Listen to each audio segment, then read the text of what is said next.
جب آپ کسی کو سمجھا نہیں پا رہے ہوتے ہیں اور وہ آپ کو کہے ہوئے تمہیں سمجھ نہیں آ رہی, تو اس کے سامنے تو صاحب شیشہ لے کے جانا چاہیے. تو آپ کو لگتا ہے کہ آج کا ٹیچر کوالیفائی کرتا ہے اس بات کے اوپر کہ وہ تربیت کر پائے یا کوئی اسٹرانگ نیشن بنا پائے یا اچھی نسل تیار کر پائے؟ دیکھیے, تربیت کرنے کے لیے تربیت یافتہ ہونا ضروری ہوتا ہے, اور میں نے آج سے کوئی 15-18 برس پہلے ایک آرٹیکل لکھا تھا, not trained to be trained. Okay. یعنی میں نے اس میں لکھا تھا کہ ہماری اتنی بھی تربیت نہیں ہوئی اب تک کہ ہماری تربیت کی جا سکے, جو کہ اس کے لیے بھی ایک تربیت کی ضرورت ہوتی ہے. بالکل ٹھیک. اب بہت تیزی سے تربیت ٹریننگ آ چکے, میں تو ہر تیسرے چوتھے کہنے کے ٹریننگ کرانے گیا ہوتا ہوں. اب جو ٹریننگ چل رہی ہے اس وقت ہمارے ہاں, وہ ٹریننگ نام کے حساب سے ٹریننگ ہے, کاروائی ہے جس کو پورا کرنا ضروری ہے. ٹھیک ہے. اچھا, یقین کیجئے کہ میں زیادہ تر جگہوں پہ جا کر ان سے گزارش بھی کرتا ہوں کہ یہ ٹریننگ روم اس طرح ہوتے ہی نہیں ہیں. اوکے. وہ سیمینار ہال, وہ یعنی خطاب جہاں فرمائے جا سکتے ہیں, وہاں ٹریننگ تو نہیں ہو سکتی نا. بالکل ٹھیک. تو وہ اسی طرز کے وہ پوڈیمز ہوتے ہیں, اسی طرز کی فکس چیئرز ہوتی ہیں, اور فکس چیئرز پر بھی میں نے ایک آرٹیکل لکھا تھا, fix chairs fixed notions. Okay. یعنی اگر آپ کی چیئرز فکسڈ ہیں تو آپ کے خیالات بھی اسی طرز پر فکسڈ ہوتے ہیں. ٹھیک ہے. تو ٹریننگ تو ایک تو وہ بات ہے. دوسری بات یہ کہ جو خاص طور پر جو گورنمنٹ کے اساتذہ ہیں, ان سے میں پھر بھی کسی نہ کسی طرز پر بھلائی کی توقع کر سکتا ہوں, چونکہ وہ لوور مڈل کلاس کے لوگ ہوتے ہیں.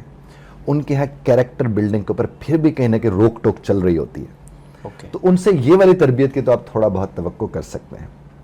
باقی یہ ہے کہ جب آپ کا استاد پڑھانے کے علاوہ بہت سے کام اس سے لیے جا رہے ہوں گے, اوکے, تو پھر آپ اس سے کیسے یہ کر سکتے ہیں؟ زیادہ تر استاد کو, جو بڑے عہدے پہ بیٹھا استاد ہے نا, وہ تو گلوریفائڈ ڈاکیا ہے. اس نے دن میں 4 خط یہاں سے آگے وہاں بھیجنے, وہاں کی ڈاک بھیجنے, یہاں کی ڈاک بھیجنے, یہاں سے میل آگے, وہاں سے میل, وہ یہی کرتا رہتا ہے نارملی استاد جو ہے. اب چونکہ جو اس کا کام ہے وہ اسے کرنے نہیں دیا جاتا, یا پھر یہ تم نے انرولمنٹ اتنی پوری کر لی, یا تم نے یہ والا کام اتنا کر لیا, یا تم نے وہ والا کام اتنا کر لیا, تو وہ جو پڑھائی والا معاملہ ہے وہ دور ہوتا ہے. دوسری بات میں آپ سے عرض کروں, جس میں نظام سے آپ تفہیم نکال لیں گے, یعنی کمپریہنشن نکال لیں گے, وہ جتنا اعلیٰ نظام آپ دے دیں, وہ نسل اس سے پروان نہیں چڑھ سکتی.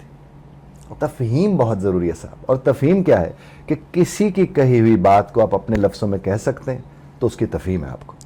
اور اگر آپ اسے نہیں کہہ سکتے, میں اکثر لوگوں سے کہتا ہوں کہ نیوٹن نے اگر کوئی بھی بات کی تھی, اگر وہ اپنی دادوں اور نانوں کو جو کبھی اسکول نہیں گئے آپ سمجھا سکتے ہیں, تو آپ کو اس بات کی سمجھ ہے. اور اگر وہ آپ نہیں سمجھا سکتے, پھر آپ کو اس بات کی سمجھ, مطلب آپ یہ سمجھتے ہیں کہ اگر آپ نہیں سمجھا پا رہے تو یہ آپ کا فیلئر. یقیناً.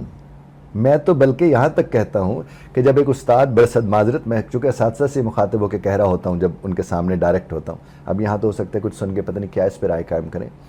میں آپ کو ایک بات عرض کروں, جب آپ کسی کو سمجھا نہیں پا رہے ہوتے ہیں اور وہ آپ کو کہے ہوئے تمہیں سمجھ نہیں آ رہی, تو اس کے سامنے تو صاحب شیشہ لے کے جانا چاہیے, اور وہ سامنے ان کے رکھ کے کہنے لگے پھر ذرا ارشاد فرمائیے گا کہ آپ کو سمجھ نہیں آ رہی کہ مجھے سمجھ نہیں آ رہی. سمجھانے والا ذمہ دار ہوتا ہے, اور ذمہ دار رہتا ہے, اسے طریقے ڈھونڈنے ہوتے ہیں.